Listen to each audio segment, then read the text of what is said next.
Dun, dun, dun, dun, dun, dun. Good morning, Paul. How are you? I'm doing good. How about you? I am doing wonderfully, wonderfully, fantastic. Hey, good morning, good afternoon, good evening, good night to everybody out in podcast land. I am Matt Kimball, and I am joined with the smartest guy I know, Paul Smith Goodson from More Insights and Strategy, and we are here to talk all things data center. All things data center. Is that right, Paul? All things? All things, anything I want to talk about data centers, and it's there, we'll talk about it. There you go. And we're on episode 59, believe it or not, which I believe that's a prime number, right? Yeah. That's a prime number. That's pretty okay. That's a pretty large prime number. Um, I don't know why I'm fascinated with prime numbers, but I am. Hey, let's have a fun conversation. We have a few things we want to talk about, but before we do that, let's just remind people that they should not take anything we say as investment advice. We're here to talk tech and fun things that are happening in tech and trends we see. But if you take this and use it to try and enhance your investment portfolio, shame on you. And, uh, Don't do it.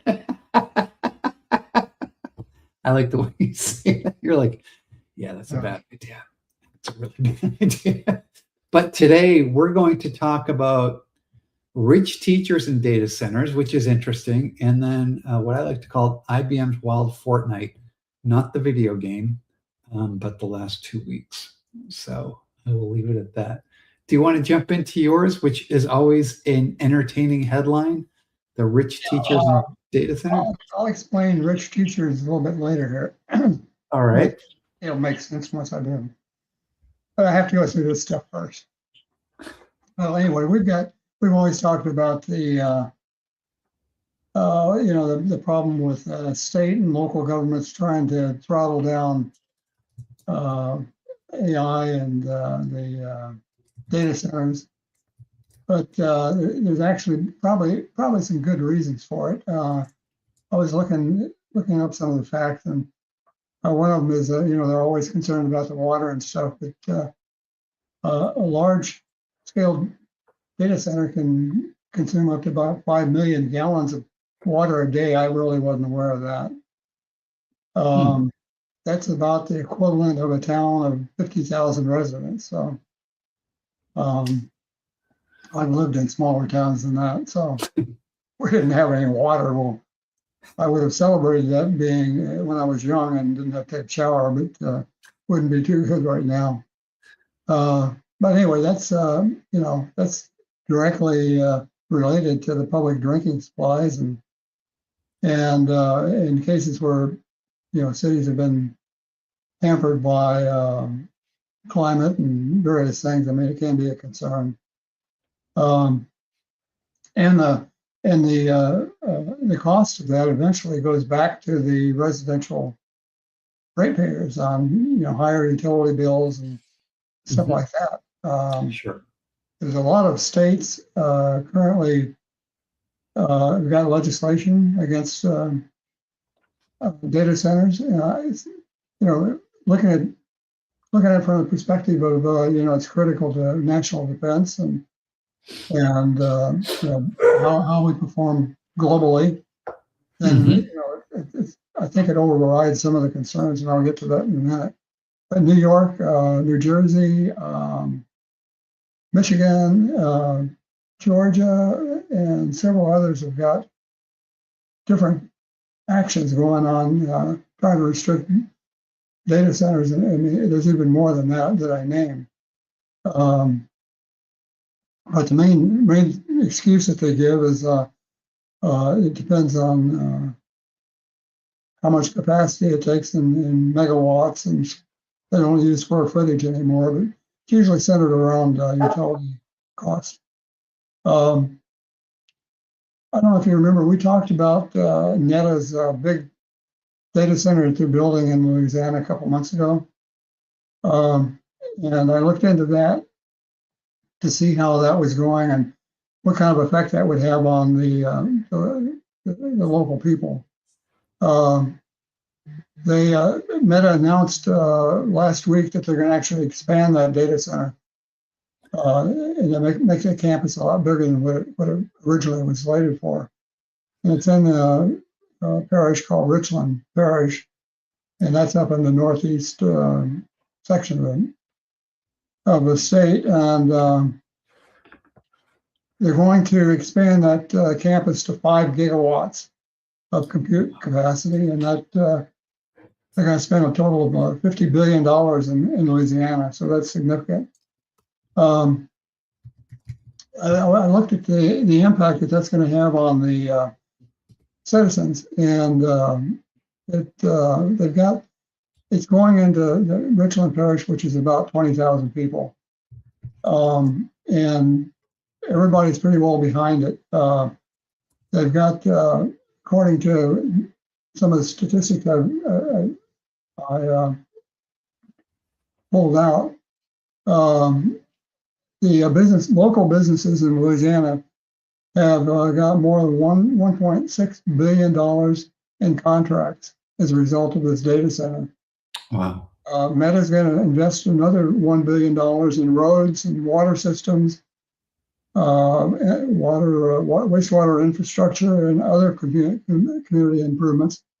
So that's going to take the burden off of the residents. One of the quotes that I got was from the superintendent of the parish schools, is that he said last year the teachers received about a $10,000 bonus. This year, that bonus check is over $50,000 as a result of contributions and everything. Yeah. And the data center. The local schools, they've got increased tax revenues tied to it, in addition to the bonus.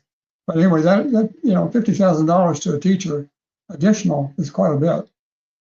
So Meta's also agreed to provide funding to every public school in the parish. You're going to make direct contributions, and going to make an interesting thing through their grants program.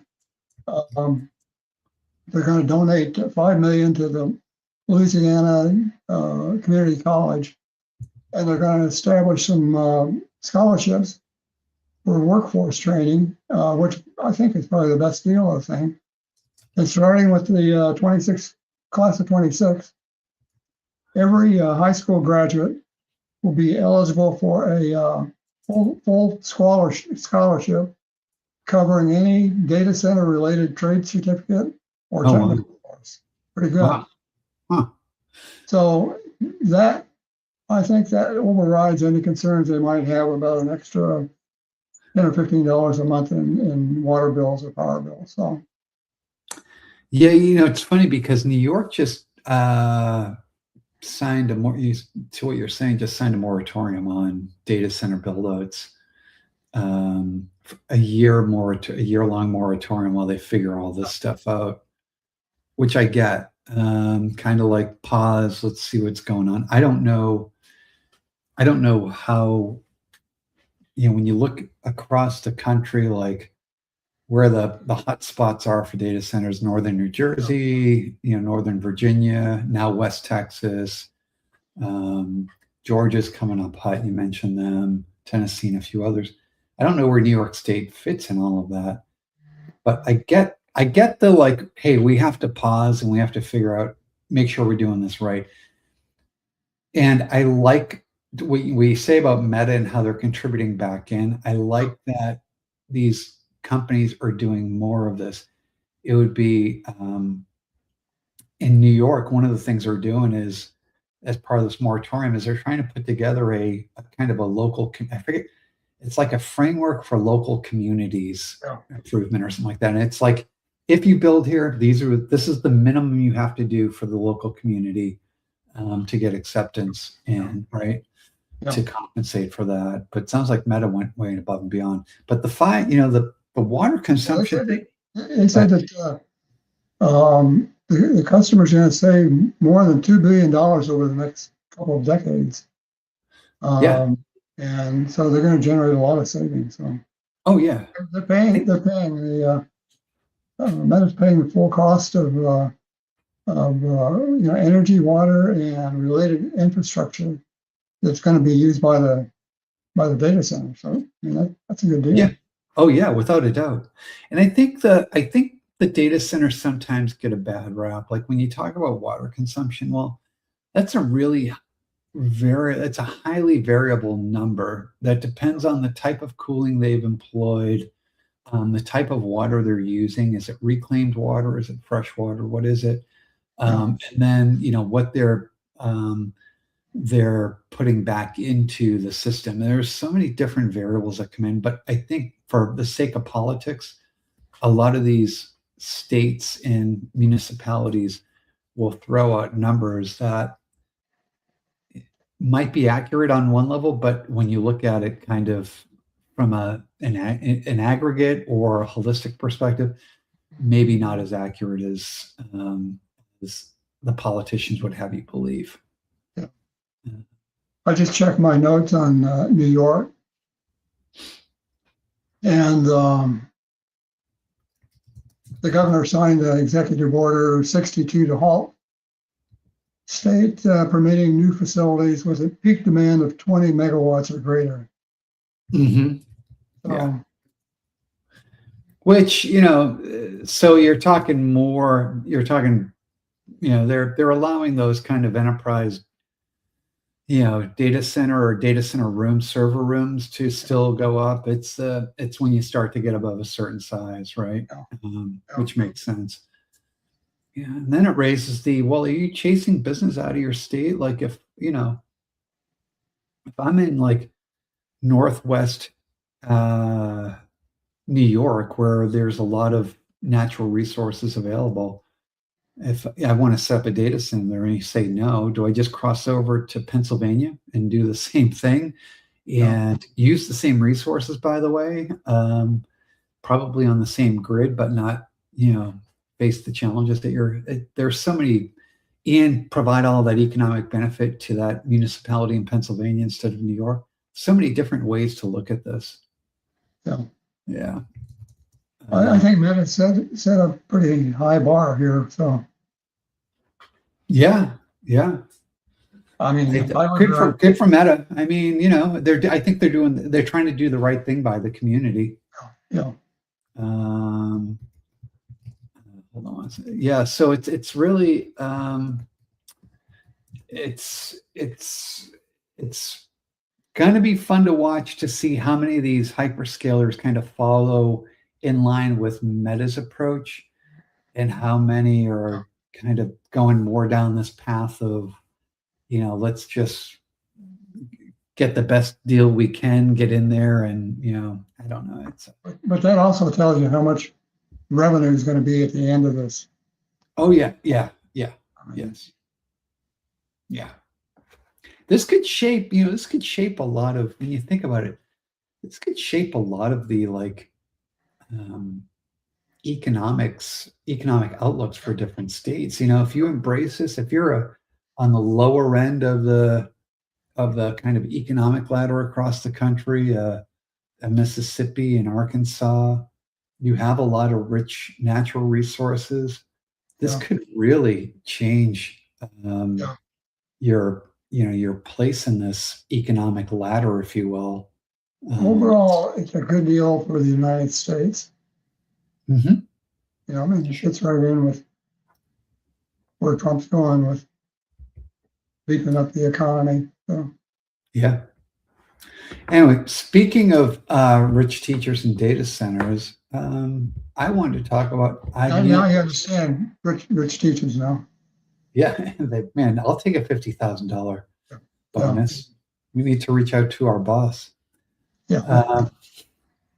I want to spend a few minutes on IBM's kind of what I call their wild Fortnight. And as I said, I don't mean the video game, but they've had a really interesting couple of weeks. Last week, they kicked off, or they announced the availability of rack mount Z systems and Linux One systems, so you can put them in your traditional rack infrastructure. And by the way, I read your article. I think it was really good. Thank you. Thank you. I'm going to touch on that a little bit. Thank you, Paul. Oh, oop, and that's my dog in the background. I apologize. I thought you said you had a sore throat. I thought that was you for a minute. Yeah, I'm sorry. Someone rang the doorbell and he went a little crazy. Yeah. Sorry. So last week, really interesting week for them. This week they launched an update to their power portfolio, and also this week we saw a 25% hit to their stock price, which is kind of crazy. So I want to walk through this and kind of, for those that are listening at home, kind of walk through what's going on here. Okay, so let's start with the bad, right? The 25% hit. A lot of that has to do with them announcing where their numbers were going to come in, and this is largely due to the sale of their Z systems, their mainframe systems. And what a lot of folks don't fully understand is that the Z market is very cyclical, right? So IBM, they release a new version of their Z system, they sell a whole bunch of it, it peaks at a certain point, and they've sold into their market, and then the number drops drastically because everyone's bought the new Z, and then it sits there, kind of bottoms out, and then when the new Z comes out, the new model comes out, it goes up again. Right now they're at 17. When 18 comes out, they'll kill it again. It'll raise their stock price, and it's truly a cycle. It just goes up and down and up and down and up and down. It's because the Z is a fairly fixed marketplace right now, or fairly fixed market right now. The number of customers is the number of customers, and that's what they're selling into. It's not a huge expansion market, and so the stock price kind of not irrationally, but artificially goes up and down based on Z revenue. Unfair, but it is what it is, right? IBM is doing a lot in software, and they're doing a lot around the edges to increase the value of Z within an enterprise. And this is what ties to kind of last week. So if you think about enterprise AI, it's a really interesting play, right? Enterprise AI is only as effective as the amount of good data that you're feeding those models or those inference pipelines to deliver insights to your employees.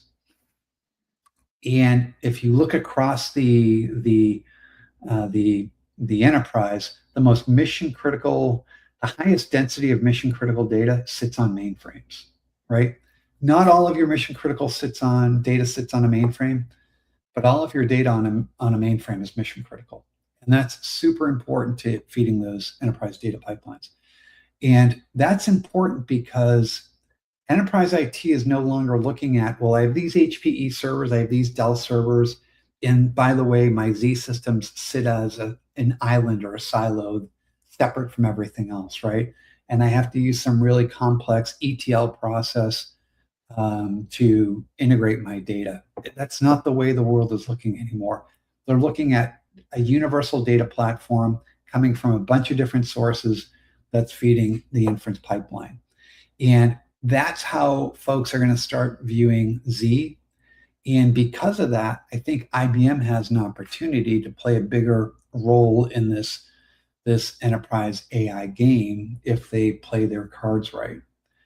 Power is also a part of that. If you look at Power, a lot of those implementations are standing up mission critical Oracle databases that have all of your transactional data sitting, all of your transactional data that is not related to the mainframe. So there's so much data that's sitting there that's critical that sits in an IBM estate.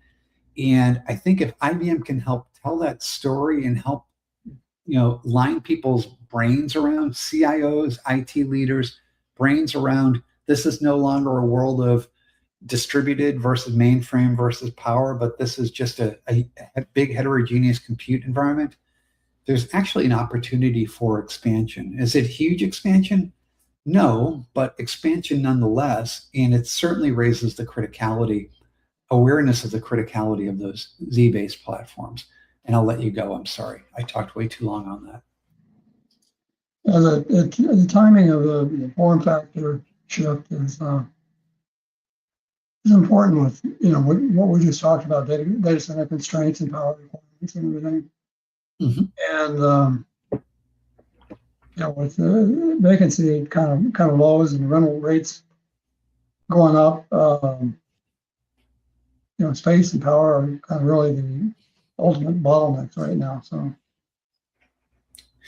yeah, and if you're an IT leader out there and you're like, oh, the mainframe is kind of, it's a legacy system. It really isn't, and that's what Linux One is about.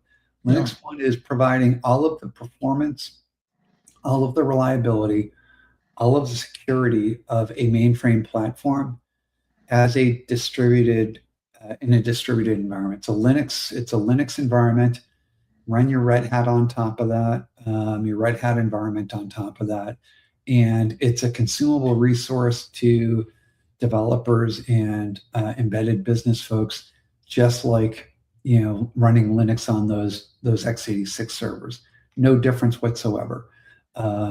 So you need to move past this, it's a different world, different environment, different set of requirements. It really is not.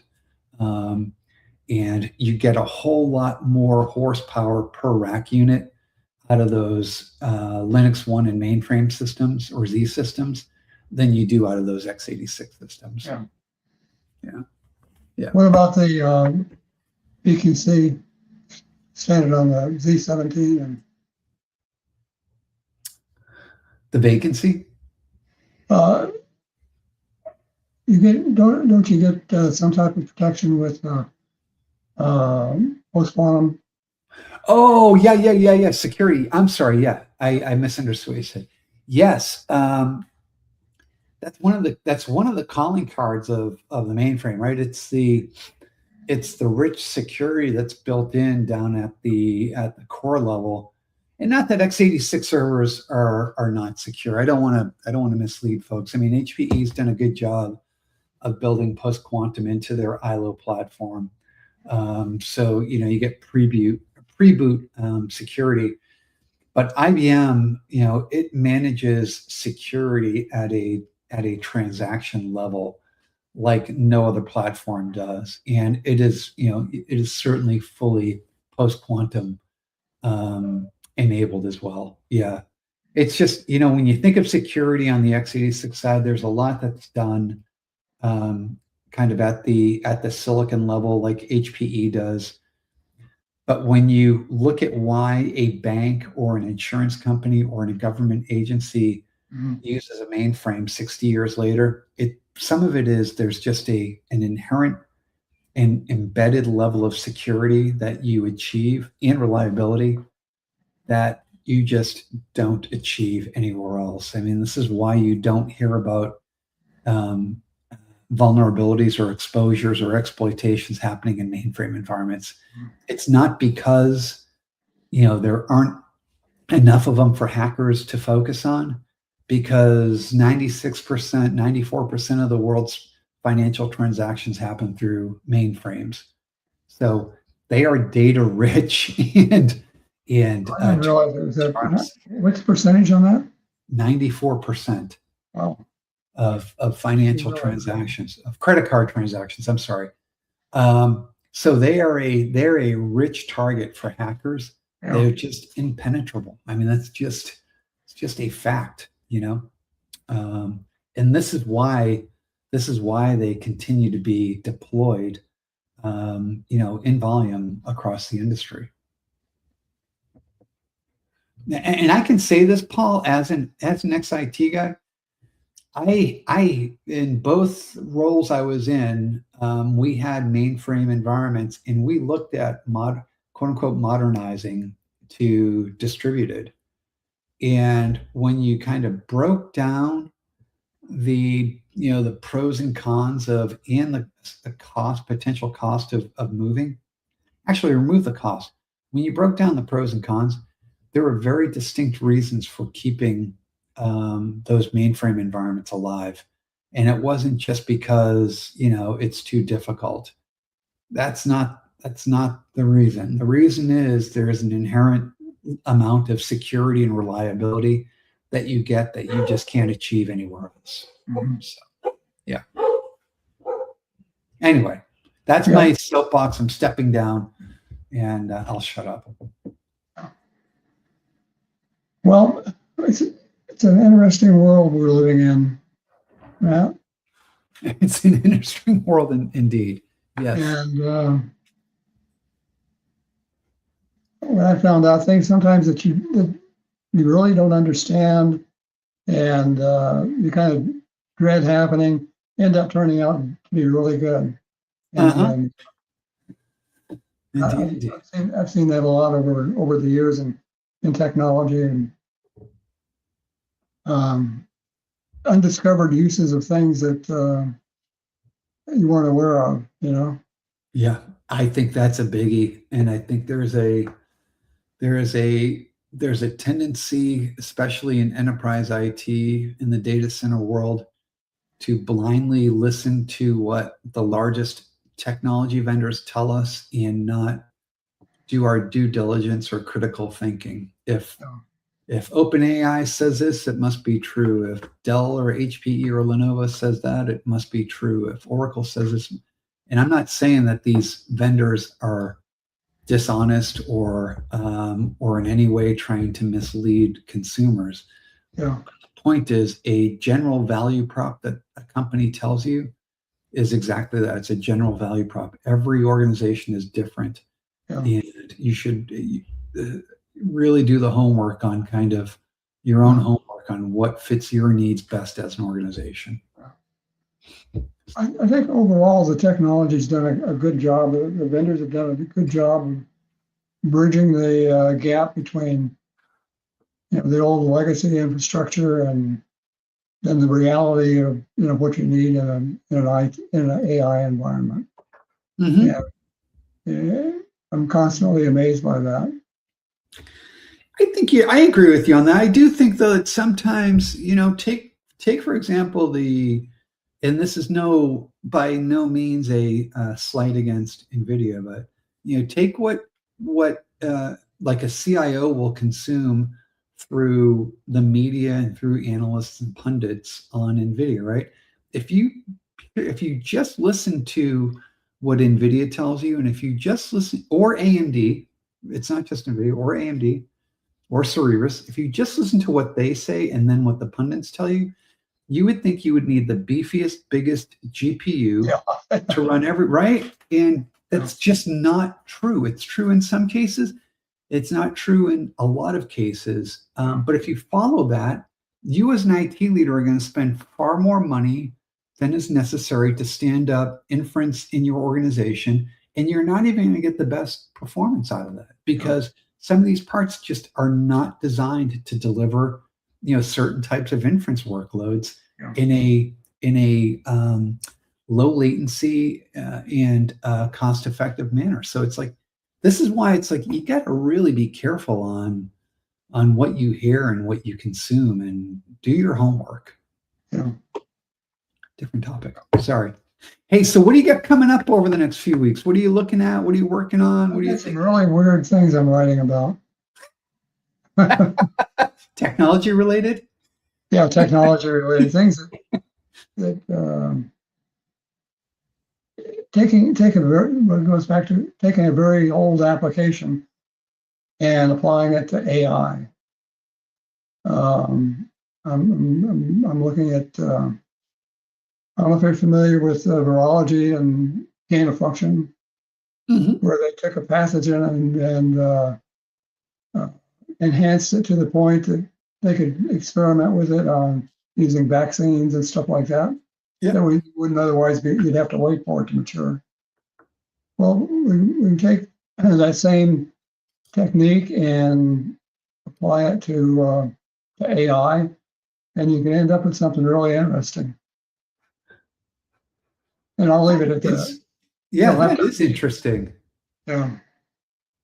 So anyway.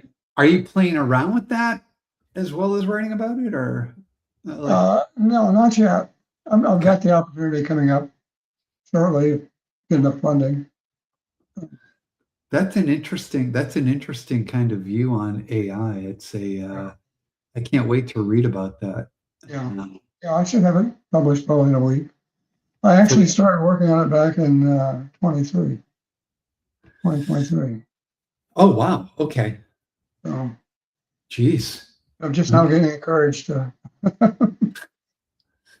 Well, it's super interesting. It's because to what you're saying, I think on the AI front, everybody is really kind of in many ways thinking about all the greenfield opportunities, but Yeah, um, you know, they're not. I don't think that lens has been taken yet because there's so much attention focused on the front end, right? yeah, Oh, that's fascinating.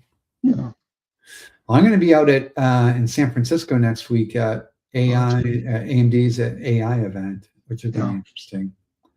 Um, yeah. I'm trying to avoid travel if I can. So, I, I am too, for what it's worth. It doesn't seem I'm not as successful as you. I yeah, aspire to be more like you. yeah, It takes a toll on you, but that'll be a fun conversation to have in a couple weeks as well. Kind of aligning it to some of the stuff you're working on and yeah, looking at kind of how the two bridge. But yeah. yeah. Anyway, Well, good session. Good good stuff. session. Good conversation. It's I loved your take on the data centers and kind of all of the stuff that's going on around power and water and kind of interacting with the local municipalities. It's super interesting stuff. And again, like we talk about, we get so caught up in the latest models and the latest cool tech, but this is kind of the blocking and tackling and the the enabling the enabling of AI, right? So Yeah, I'm not sure that they do a complete investigation on AI. If the government takes a look at what Meta's done, I think it would change their attitude a little bit. sure. Oh yeah, I think so. Anyway, hey, we're at time, Paul. Anything you want to add in before we bid farewell to our friends? Well, have a good trip, and got some interesting things working on, and things other than AI and quantum and things in the military world. So I think those all intersect somewhere too. yeah. Do you want to remind our listeners and viewers to not take what we say as financial advice? Oh, I think we made that pretty clear. And do not do that. Do not take our advice for any financial application or put your life savings in our ideas. So If you do, you're on your own.